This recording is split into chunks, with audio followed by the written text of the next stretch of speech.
Have you ever wondered if you can change parts of yourselves, or ever wondered how far can the study of genetics go?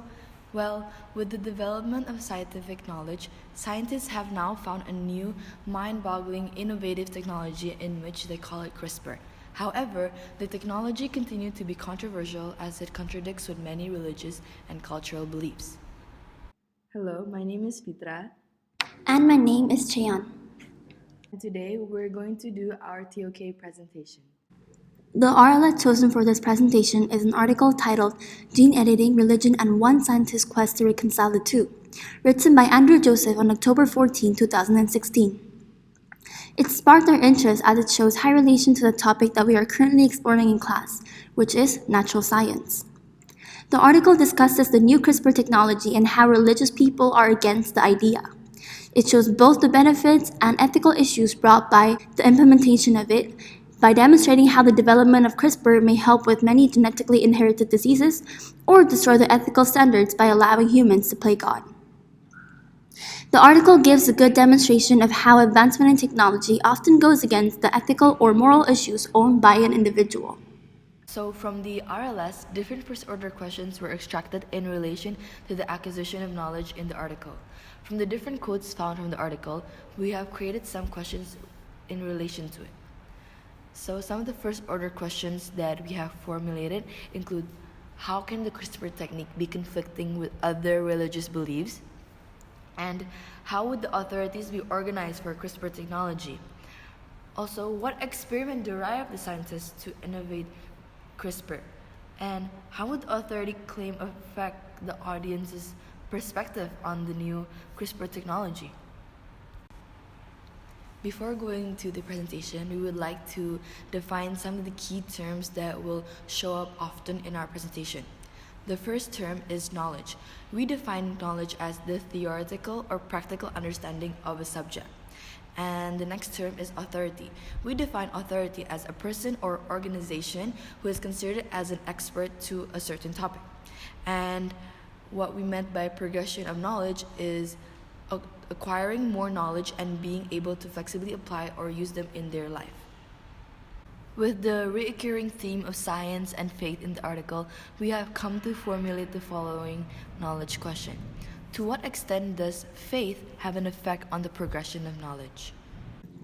We use our religious faith or faith towards authority to decide the things that we value, set the parameter, and base the majority of our decisions in life to the things that we believe in. It always serves as a prime spot among the ways of gaining knowledge and opens up a further inquiry in determining the relevance of a knowledge.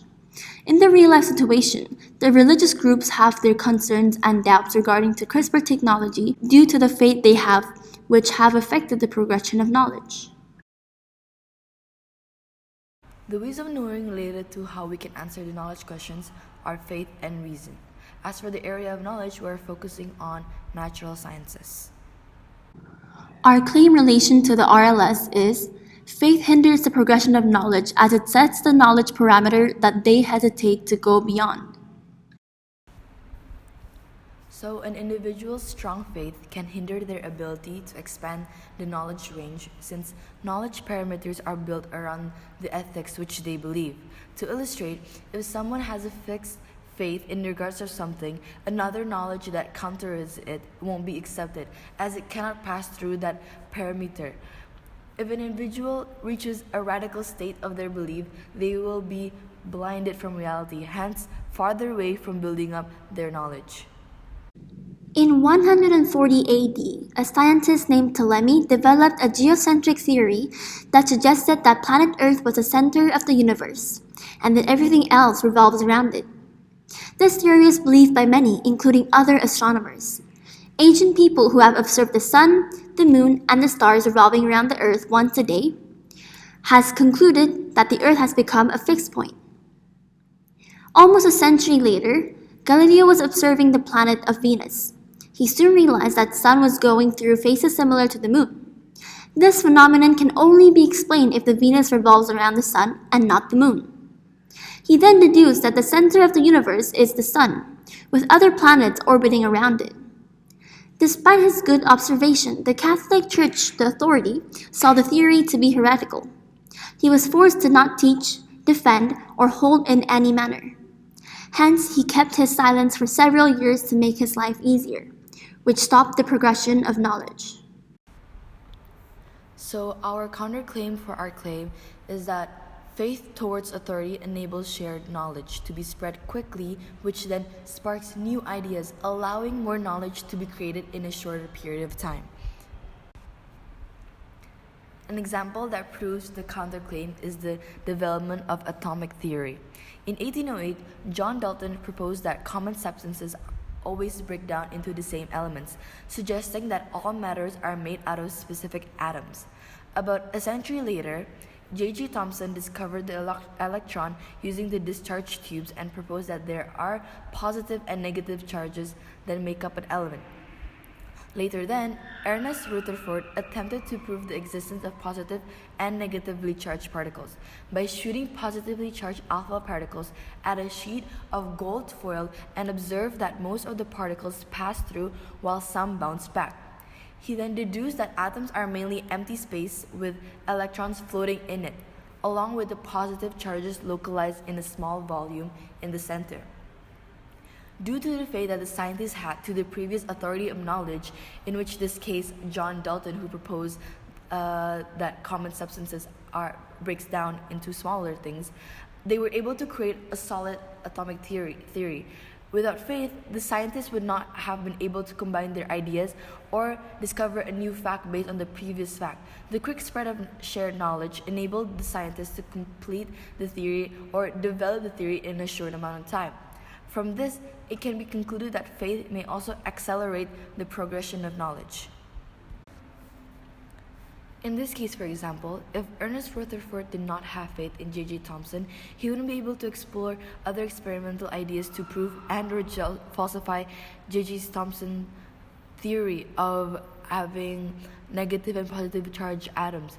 Because Ernest believed J.J.'s theory and he believed that he didn't just make it up, he tried to develop and explore different ways in which Ernest can prove the existence of negatively and positively charged atoms. Hence, this proves that faith does not hinder the progression of knowledge. Because Ernest Rutherford was able to have faith in J.J. Thomson's findings, he was able to make new theories. And from Ernest's findings and exploration, other scientists after Ernest Rutherford can develop new theories, which indicates the progression of knowledge. Our counterclaim for this knowledge question is, having strong faith in the authority doesn't always guarantee a quick spread of knowledge, especially when the knowledge shared by the authority is wrong. One example that shows the slowed down progression of knowledge caused by the authority is climate change.